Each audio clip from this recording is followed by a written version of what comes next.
Welcome back to my YouTube channel और आप देख रहे हैं kitchen with Neelam Ramzan special के लिए। तो आज ये मैंने बनाई है बहुत ज़बरदस्त सी रेसिपी। और कभी कभी ये सारी रेसिपीज़ भी घर में बना लेनी चाहिए, ज़रूरी नहीं है कि हम हांडी बनाते रहें। तो ये भी बहुत इजी तरीके से ही बनती है।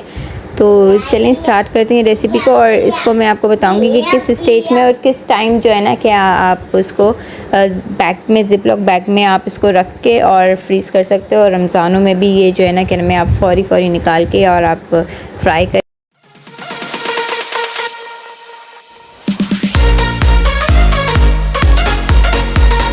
अच्छा जी, बिस्मिल्लाह करके स्टार्ट करते हैं। मैंने ले लिए थे 4 चिकन लेग पीस, ठीक है। और ये टिक्का पीस है, ये ले लिया था मैंने 4 ले लिए थे। सो अच्छे से सिरका डाल के मैंने अच्छे से धो के रख दिया था। उसके बाद मैंने ले लिए थे धनिया पाउडर और लाल मिर्च पाउडर और टिक्का मसाला 1 टेबल स्पून है ये, ठीक है। और ये ले लिया था मैंने। और उसके बाद जो है ना कि मैं इसमें मैंने हल्दी ले ली थी और ज़र्दे का रंग ले लिया था थोड़ा सा टीस्पून, ठीक है, हाफ़ टी स्पून ज़र्दे का रंग ले लिया था। और ये सारी चीज़ों को मैं मिक्सअप करूँगी। मैंने कुछ भी नहीं ऐड किया है, ये अमूमन हर घर में मौजूद होता है। आपको मैंने कहा था कि मैं अपने चैनल पे बहुत ही ईजी तरीके से थोड़ी सी इंग्रेडिएंट्स के साथ आपको वो सारी चीज़ें सिखाऊंगी जो बहुत ही अमेजिंग होगी और कम बजट में होगी। तो मैंने थोड़ा सा पानी डाल के इसको पेस्ट टाइप बना दिया था, ठीक है। और ये इसको मैं अप्लाई करूँगी अच्छे से। ज़्यादा पानी मत डालिएगा क्योंकि हमें लिक्विड नहीं बनाना, हमें पेस्ट बनाना है।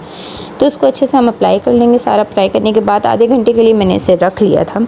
आधे घंटे बाद मैंने इसको, जो हमारे पास केक टिन होता है या कोई सा भी बर्तन हो स्टील का, पहले से मैंने जो है ना, अगर ओवन आपके पास नहीं है, ठीक है, और आप पतीले को पहले से 15 मिनट के लिए प्री हीटेड कर लें। उसके बाद इसको आप केक के टिन में मैंने ये थोड़ा सा नीचे से ना वो डाल दिया था, पेपर डाल दिया था, कोई भी पेपर हो आप वो डाल दें। और इसको मैंने उस केक टिन में डाल दिया था, ठीक है। केक टिन में डालने के बाद इसको मैंने पतीले में डाल के इसको 15 से 20 मिनट के लिए मैंने इसको बेक कर लिया। बेक करने के बाद ये हाफ़ डन हो जाता है। उसके बाद उसे निकाल दिया मैंने और उसको मैंने फिर ऑयल में, ठीक है, ज़्यादा ऑयल मत डालिएगा, आधा थोड़ा सा ऑयल बहुत है, डाल के मैंने इसको फिर फ्राई कर लिया। 1 बाय 1 मैंने सारी चीज़ें इसको सारी फ्राई कर ली। और फ्राई करने के बाद साथ में मैंने फ्राइज़ रख लिए। और जो है ना क्या ना, मैं थोड़े से नींबू ऊपर से मैं थोड़ा सा वो स्प्रेड डाल दूँगी।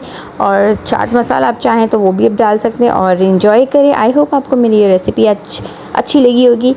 छोटी सी रेसिपी है, फ्रीज़ करने के लिए आप जो है ना इसको उस टाइम करें जब मसाला लगा के आप ज़िप-लॉक बैग में रख दें, फ्रीज़ कर लें और फिर रमज़ान के इफ्तारी में निकालें 5-10 मिनट पहले और फ्राई करें। आई होप ये अच्छी लगी होगी, ज़रूर अच्छी लगी होगी। तो प्लीज़ मेरे चैनल को लाइक करें, सब्सक्राइब करें, ऑल नोटिफिकेशन पे बेल आइकन पे प्रेस करें और इन्जॉय करें। मुझे दें इजाज़त। अल्लाह हाफ़िज़।